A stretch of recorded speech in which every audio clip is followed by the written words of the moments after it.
Hey guys, what's going on? It's Eli, back with another review video, and of course, continuing on reviewing, Christmassy films, and now, that's right, you read the title, we now come to the sequel to what was, a great, action-packed holiday film, I should say, pretty much. Die Hard 2, Die Harder. Yes, the sequel to Die Hard. Because after the events of what happened, because the film entirely took place in that one tall building, now this time, the second film pretty much takes place entirely at an airport, because, John McClane, and he's trying to make his way back home and such, and yeah, there's one, police guy, well, there are two, I should say, who we find out later on they're brothers. They're jerks, at first, to John McClane. Why is everybody giving John McClane a hard time? He's freaking John McClane, and this is the guy who, and because this is a sequel, this is the guy who after what he did, and he became just a hero, in that building, just, I don't know. But, so the cast of characters, of course,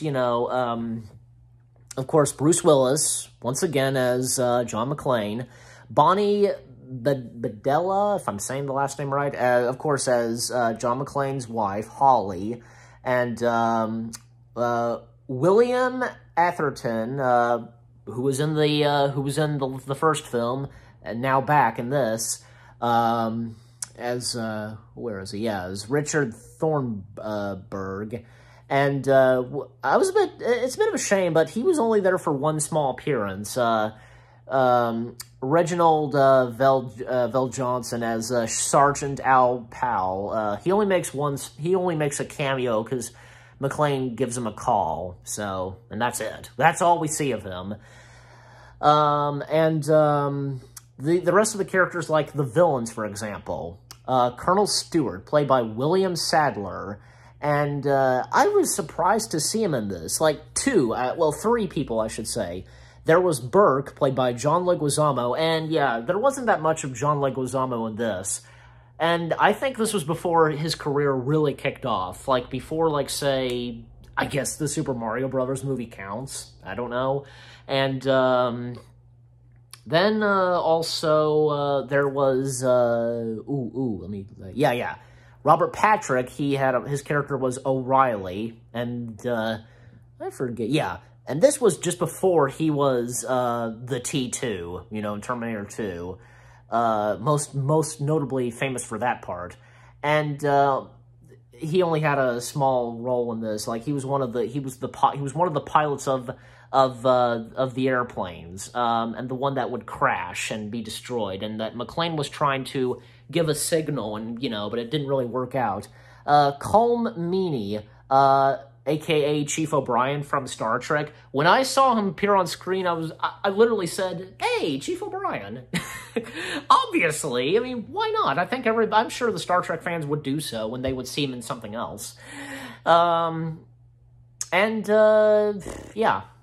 So, in the rest of the characters, Shella McCarthy is Sam, I guess, yeah, who's a news reporter, and, is one of the, kind of the main characters, and, there's also Major Grant, played by John Amos, if I'm saying the last name right, Shockley, played by, what is the name? Mark Boone? I don't know. But, trying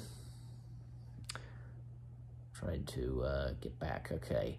And the two cops who I mentioned, Sergeant Vito Lorenzo and Captain Mark Boone Jr. I'm sorry, yeah, Shockley. I had a hard time trying to spot him because as of now, he's well known for, the long hair and the beard, but in this, he didn't have that, so. And Franco Nero as General Raman, I don't know how you pronounce that last name, but, it had some interesting characters, and the bad guys were evil in this, and not to mention Major Grant, who seemed like he was cool, and he was doing his duty and such. No, he's a flat-out traitor! And when he sliced one of the rookies, like, one of the crew, you know, one of the soldiers, like, sliced their neck, sliced his neck! Wow. And, yeah, so only one of them was not a traitor, and, of course, it was the one who got his neck sliced. But the bad guys, they got what they deserved when, McClane, he lighted a match, and because of the fuel and oil, and just, yeah, yippee-ki-yay, and just, yeah, they all die in that plane because of when it explodes, and all of the planes who were flying around for quite a while, and they're just close to losing fuel, they all land, and all ends well, and, you know, McClane and his wife reunited, and who was that guy who helped out McClane at times? Yeah, I think it was him, yeah. Marvin, played by Tom Bauer. I think I said that last name right, yeah. But this was actually, I thought this was an okay sequel, and, you know, that's all I gotta say. I don't know, like, I think it was mutual, like, for how this movie was received, like, some liked it and some didn't. And I have no doubt about it. I can't deny it. Like, the sequel could never top off, you know, the first film.